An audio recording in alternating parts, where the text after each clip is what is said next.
Hi, I'm in the throes of both some kind of cold allergy thing and my doc cam not working, so this is going to be what it is.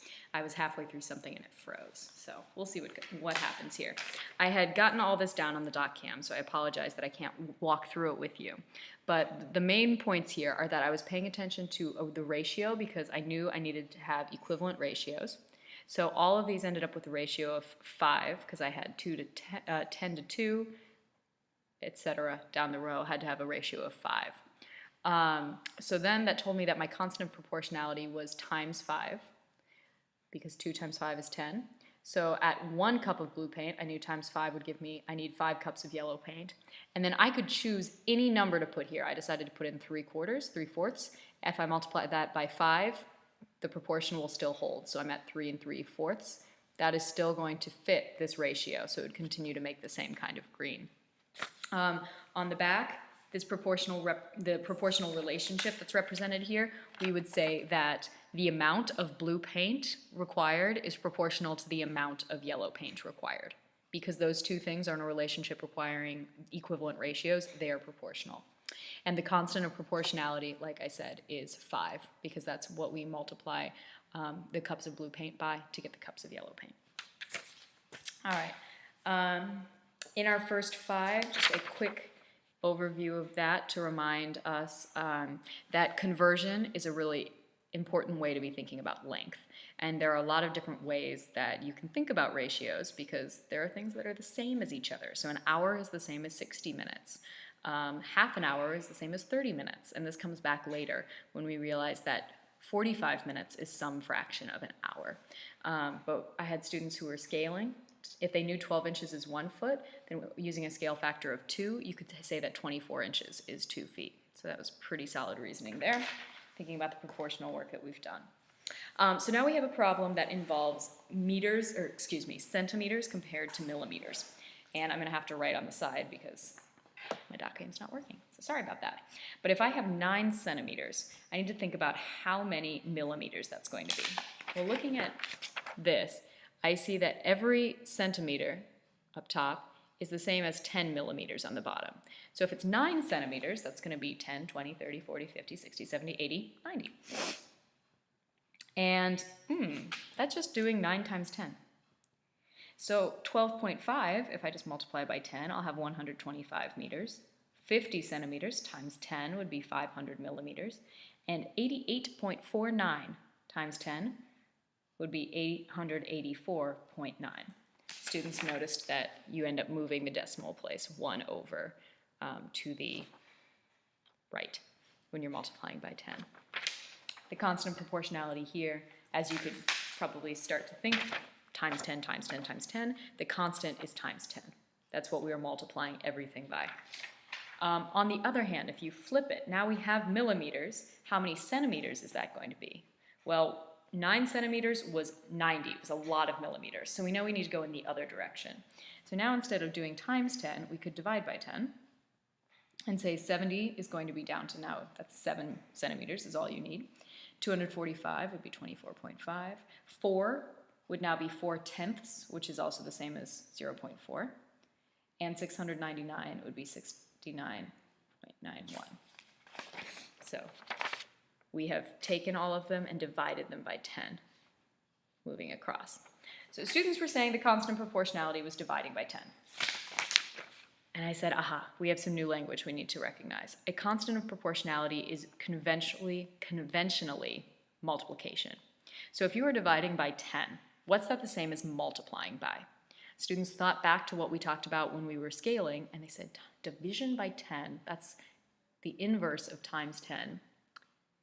That's the same as multiplying by 1/10. Both of those are going to cut into 10 parts. Times 1/10 is what I really want you to be using for the constant of proportionality because you are multiplying. You shouldn't be talking about division. I like that you're thinking about division and multiplication being inverse operations, but for the constant of proportionality, it's good to think about it as multiplication. So now we have 10 and 1/10. And 10 and 1/10 are reciprocals of each other. They are going to undo or be kind of backwards of each other. The proportional relationship that was shown here, we would say the number of centimeters is proportional to the number of millimeters.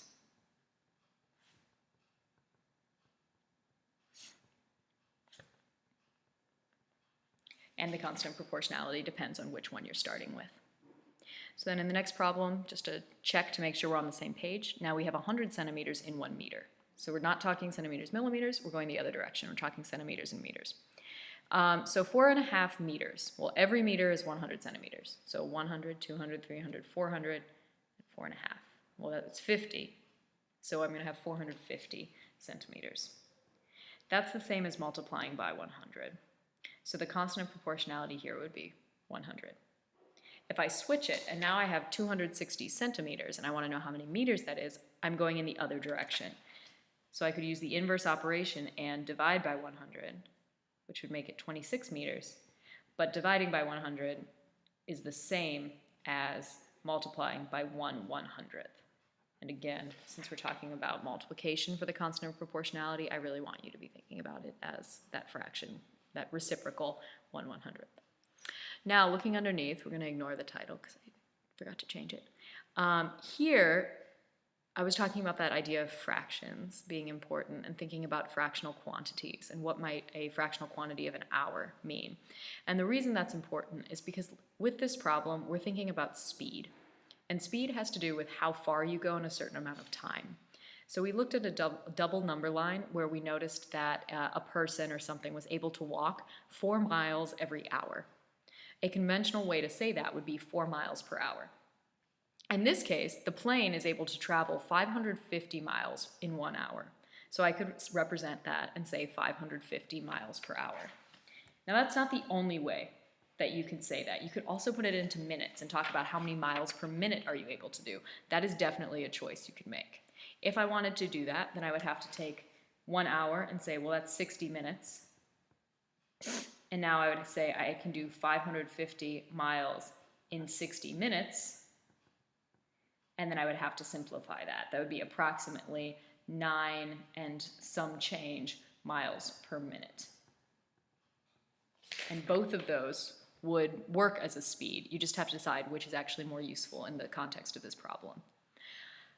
So then we have to notice this. We're traveling at a constant speed.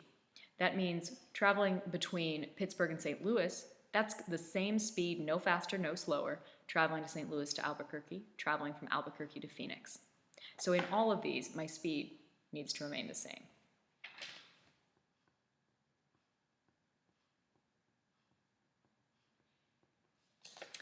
And if my speed remains the same,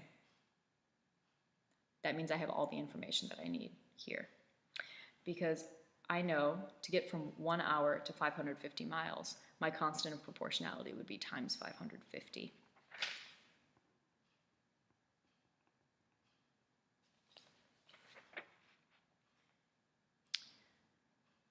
What times 550 would get me 110 miles?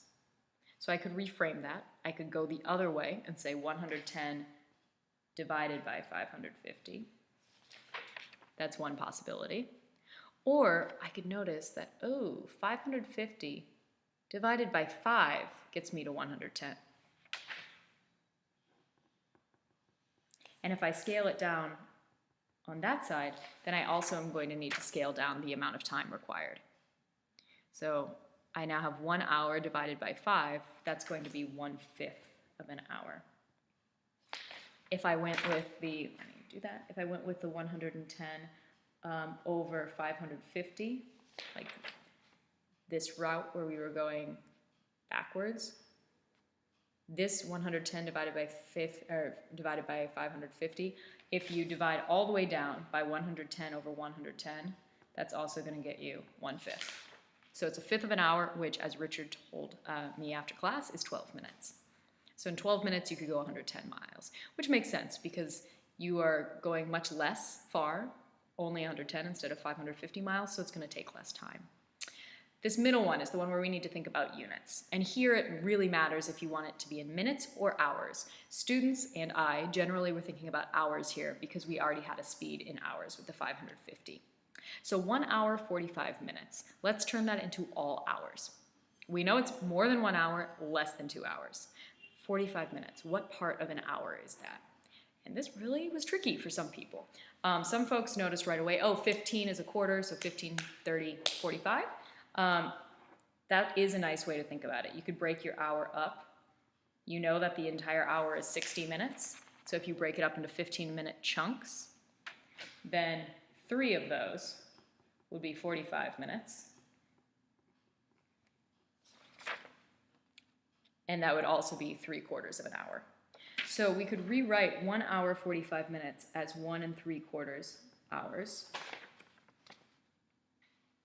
which means that then our distance would be 1 3/4 hours times the constant of proportionality, 550.